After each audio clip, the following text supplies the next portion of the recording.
So yan, maglo-load ako sa 7-Eleven. Medyo malamig ngayong araw.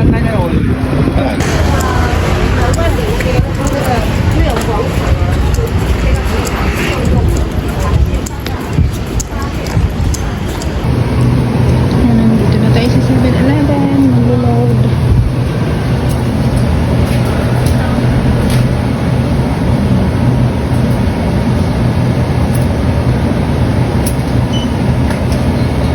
Tapos ito, chongwa. Kasi chongwa yung lolodan natin. So, ayan.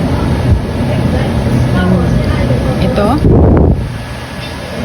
Tapos proceed. Tapos ito. Ito yung ilo-load natin. So, 180. 1 GB. Tingnan natin to. 300. Ito na lang, 180. 180.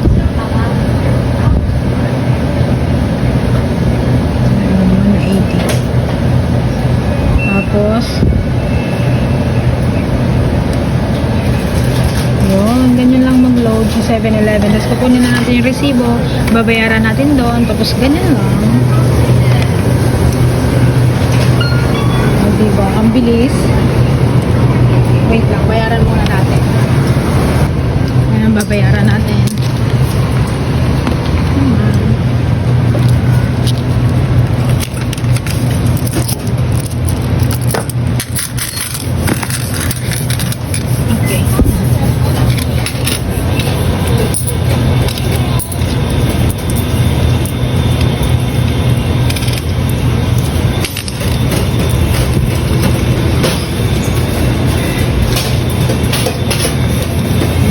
Okay.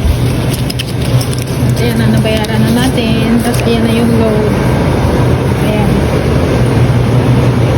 Ayan, ano, 5,939. Ayan. Ayan yung load. For 1 day lang yan. Kasi syempre pag nag-off, kailangan natin ng load.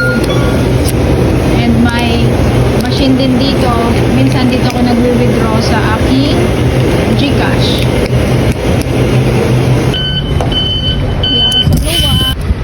Kaya ako sa luwas, nagbakal akong load. Mainit na maray na alas 3 na. At ito guys, mag-reload na tayo. I-dial mo lang yung 928. Tapos ayan, may boses naman dyan na magbibigay ng instruction kung paano siya gagawin sa pag-reload. Ayan, o, diba?